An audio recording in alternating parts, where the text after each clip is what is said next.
Welcome to episode 504 of Salcedo Paranormal, and tonight I'm continuing my look into paranormal patterns from A to Z. This is part 2. As always, you can find all episodes of the show along with links to social media and other ways to contact me at the podcast page, and that is salcedoparanormal.podbean.com. That's SALSIDO paranormal.podbean.com. Always happy to hear from you all, whether you have comments or questions or topic suggestions or stories of paranormal experiences, whether they're your own or from others that you trust. Happy to either read those or have you join me on the show to talk about them. Thank you all for listening, whether you are here for the live streams on Discord or if you listen on the podcast or YouTube feeds or on the Troubled Minds Radio Network, KUAP Digital Broadcasting. There you can hear replays of 2 episodes of the show every night at 6 p.m. Pacific, 9 p.m. Eastern, right before Troubled Minds Radio comes on.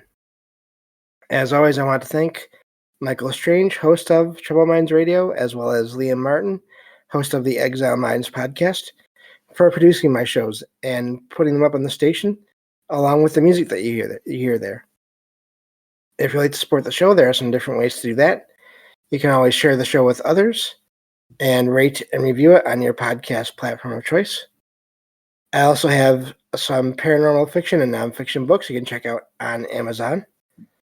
And I have a Patreon page. Right now there's just one show up there, but going to change that starting in mid-November.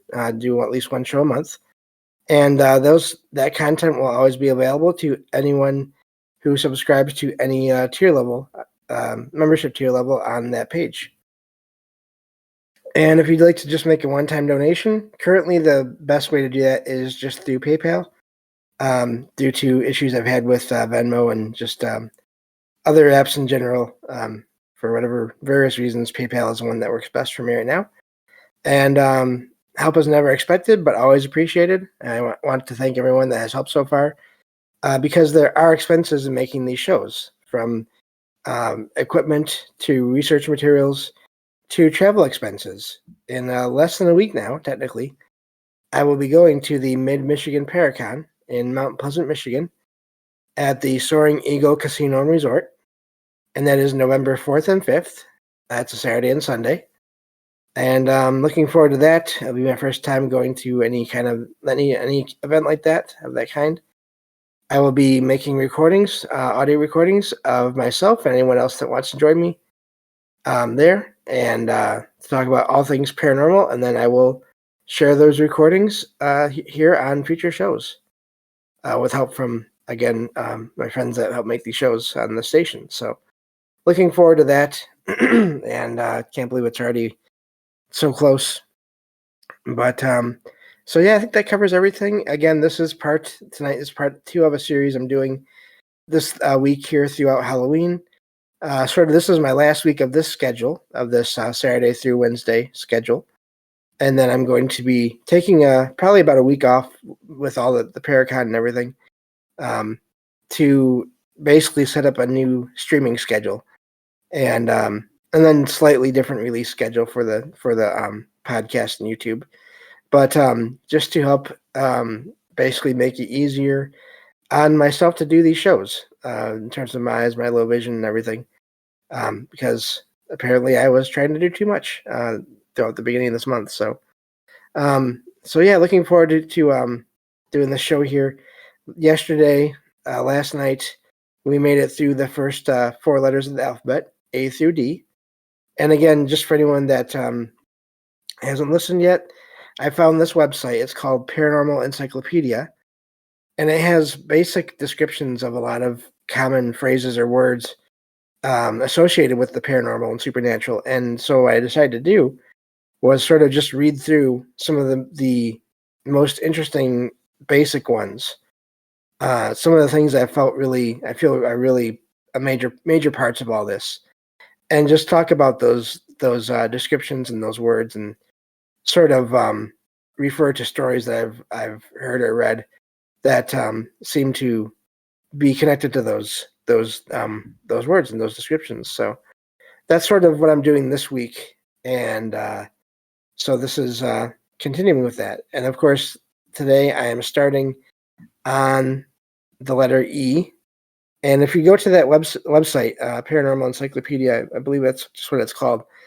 I'll have the link in the episode description. I have it in there from yesterday as well.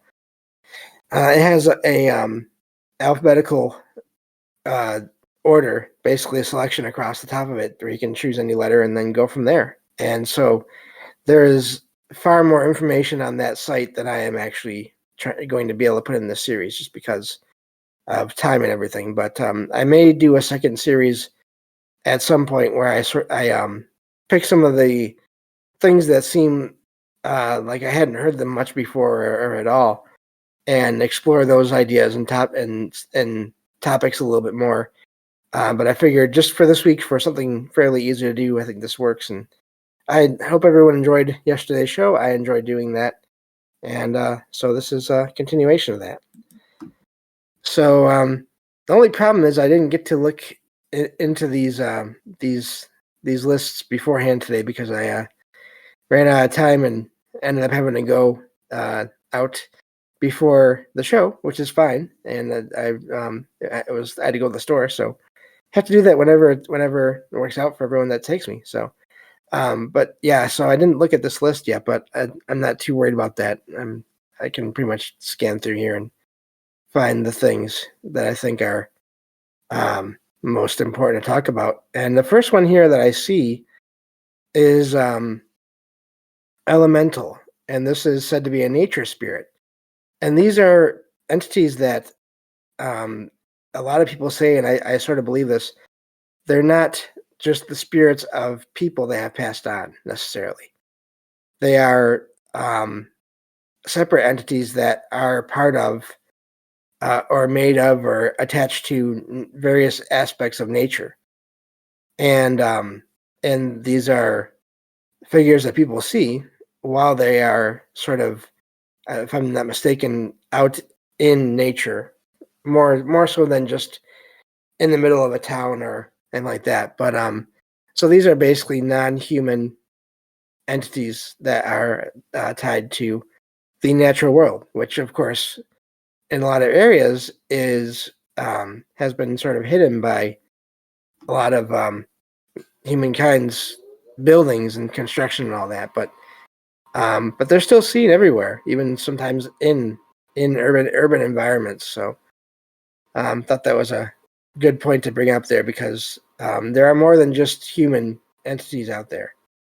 So moving on to, I think actually that's going to, so the other one, only other one, this this page here, I think is important to mention, is extrasensory perception, or ESP. And I think I skipped, there we go, there it is. So that is the ability to perceive things without the aid of the five senses, i.e. with the mind alone, or with supernatural assistance. So, and this is something that has been associated with the paranormal for a long time, more so in the possible abilities that people have. And some people say everyone has it. I think that may be possible, but I think it's also depends on various factors, whether or not you're good at it to start with, or it takes a lot of time and practice. And of course there are, it's just, so there's a lot of variables in that, but I think it is part of it. And so good to mention there. So I think with that, I can move on to the next letter here. And so this is what I mean. This is just going over the very basic stuff here, as far as I can think of as I'm finding the words. Speaking of that, now this next one is spelled as more just a general term here, and that's fairy, F-A-I-R-Y. And this is, and I agree with this here, it's a broad term used to describe a large variety of supernatural creatures. Most fairy folklore originated, it says, in Britain, Ireland, and Europe. I believe I've heard that, so I'm going to say that seems right, but I don't know for sure. But the other odd thing about that is I've heard of similar figures, usually a lot of times more of the what they're called the little folk. But basically, these figures that appear to be small, but also seem to have these amazing abilities. And depending on, there seem to be variations of these figures almost all around the world. They may look different and have different personalities and do different things, but it seems like there's variations of them almost everywhere. And people still have encounters with these kinds of entities up until the present day.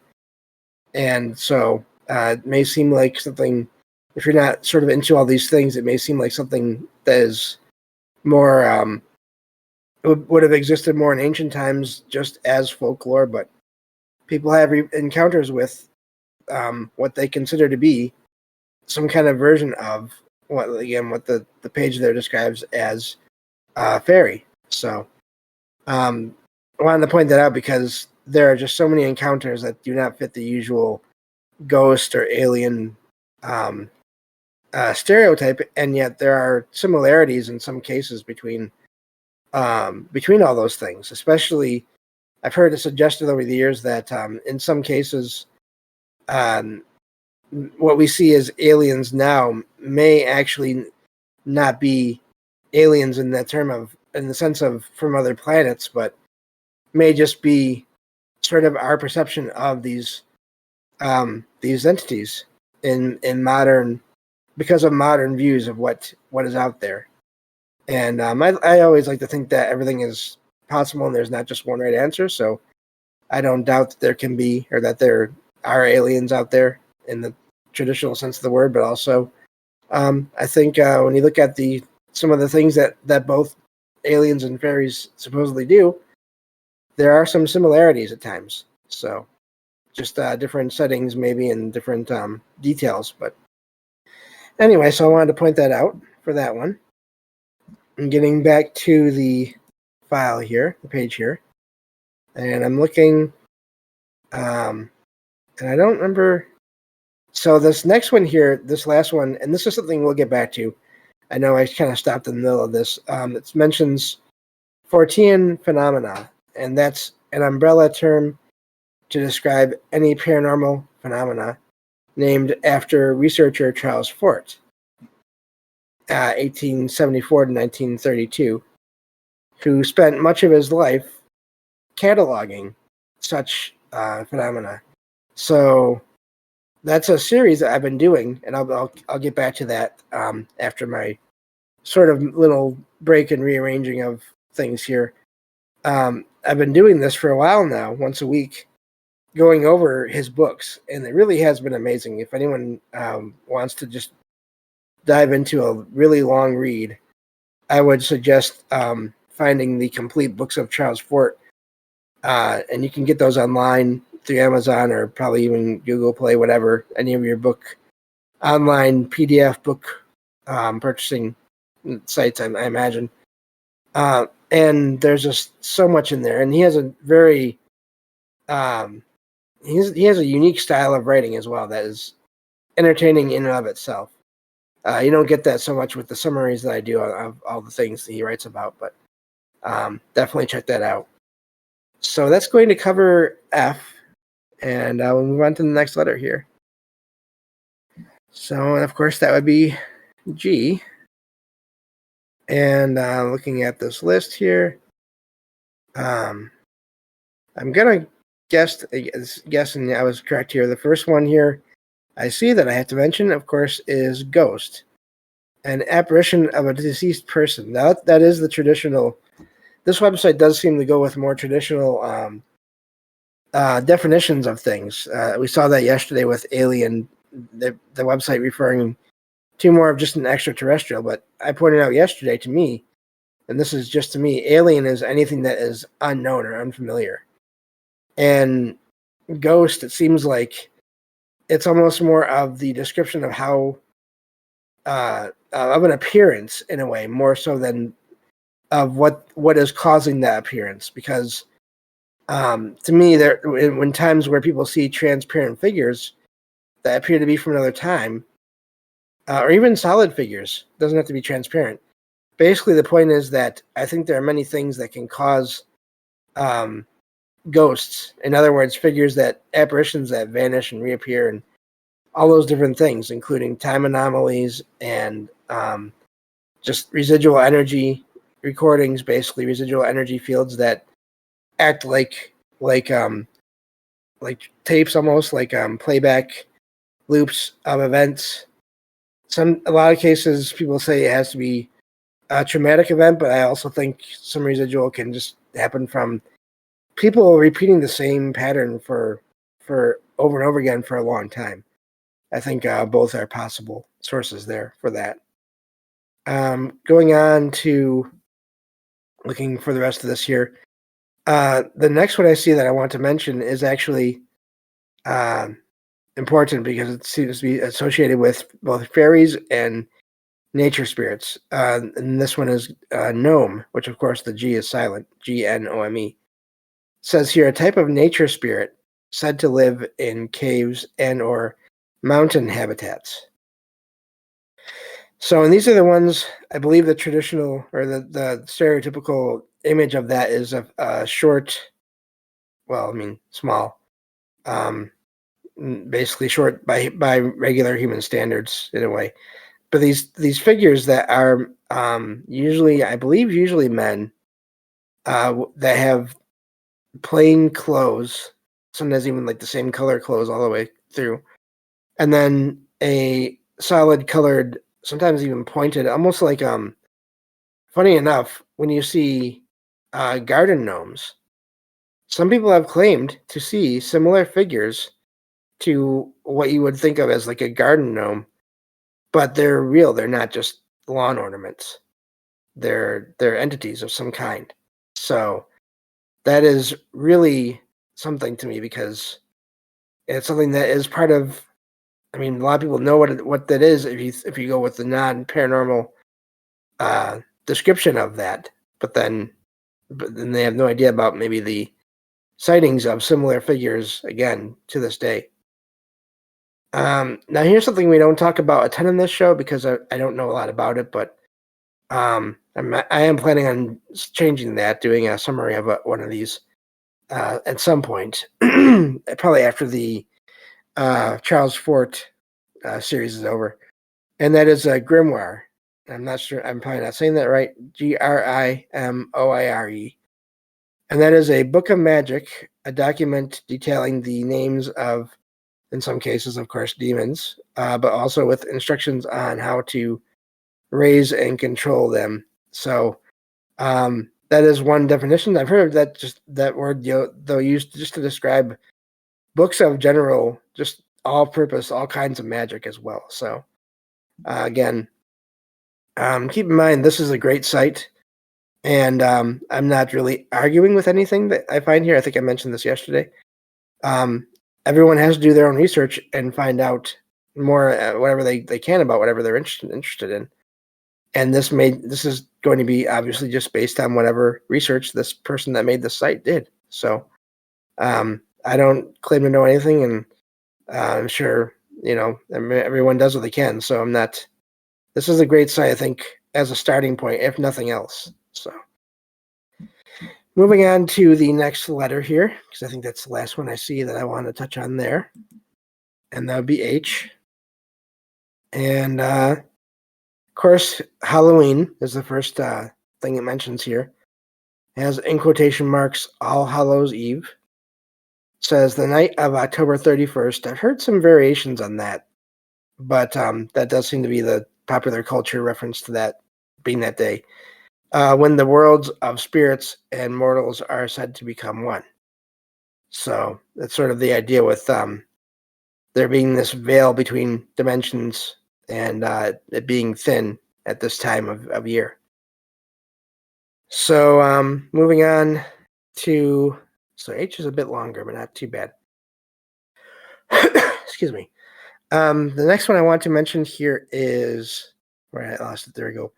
There we go. Haunting is the next one I want to mention here.